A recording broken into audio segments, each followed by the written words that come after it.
following Southern cornbread dressing recipe has one important correction. It states 1 tablespoon of sage, salt, and pepper.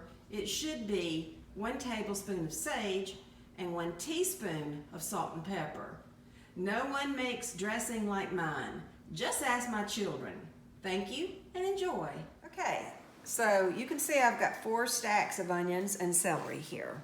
The large stacks will be what goes into the dressing, and the small will be going into the gravy that we're going to make. But I'm going to saute the celery first because it takes a little longer to cook. And when that gets a little bit translucent, I'll add the onion. I'm going to cook them all in the same pan at the same time. But that way, when I get ready to make the 2 different recipes, I'll have it all cooked.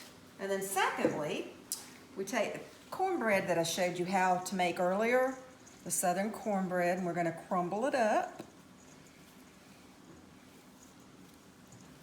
And just kind of smaller pieces.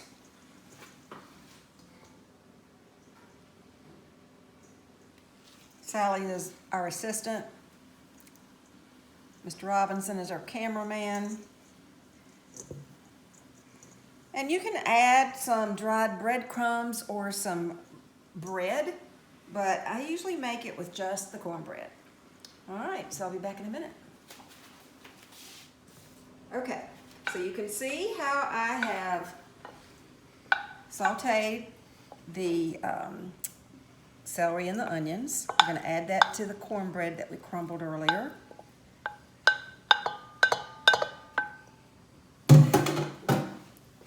We've got 2/3 of a stick of melted butter we're going to pour in there. And the other third I put in the black iron frying pan. So we've got 2 eggs I've already mixed up that we're going to put in here. And these beautiful measuring cups, my daughter and her family gave me for Christmas. This is 1 tablespoon of pepper, 1 tablespoon of salt, and 1 tablespoon of sage. Sometimes it takes a little bit more sage, but we'll see how it goes. So we're going to add our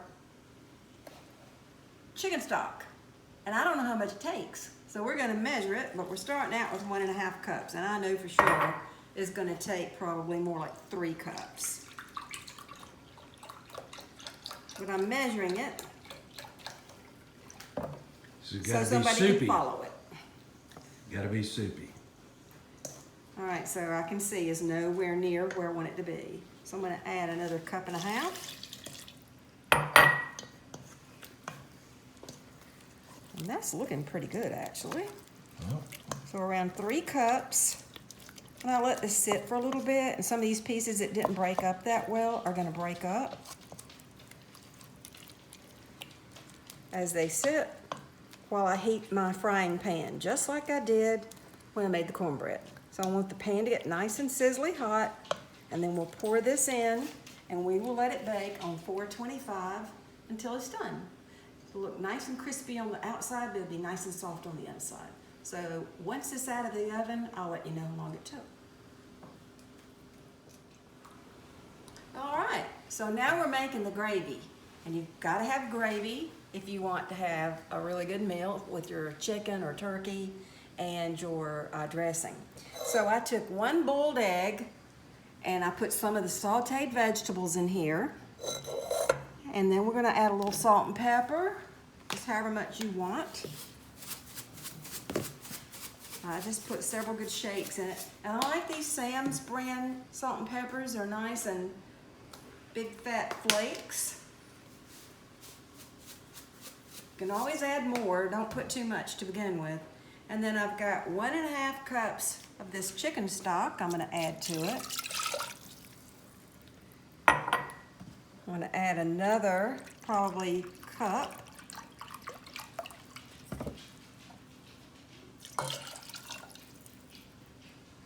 And then the next step, I will thicken it after it comes to a boil with this mixture I've made. And it's simply 2 tablespoons of this cornstarch and a little water until you get a mixture like this, and you're gonna pour it in a little bit at the time and get it to the thickness that you like once it comes to a boil.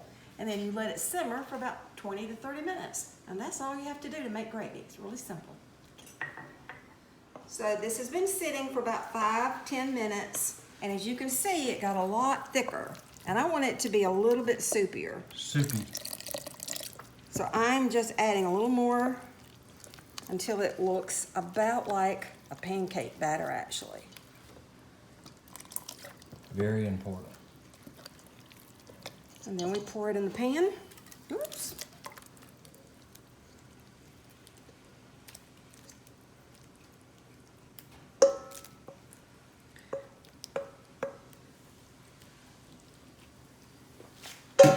And then I'll put this in the oven and I'll let you know how long it took to cook, just in a minute. So the dressing's ready, and it took about 45 minutes for it to cook at 425. I also finished the gravy, and as you can see, about 2 tablespoons with that water made just about the right thickness. So we have a beautiful hen that's cooked. We have some green peas on the stove and some cranberry sauce in the refrigerator. So we're having a little mini Easter dinner here tonight. See you soon.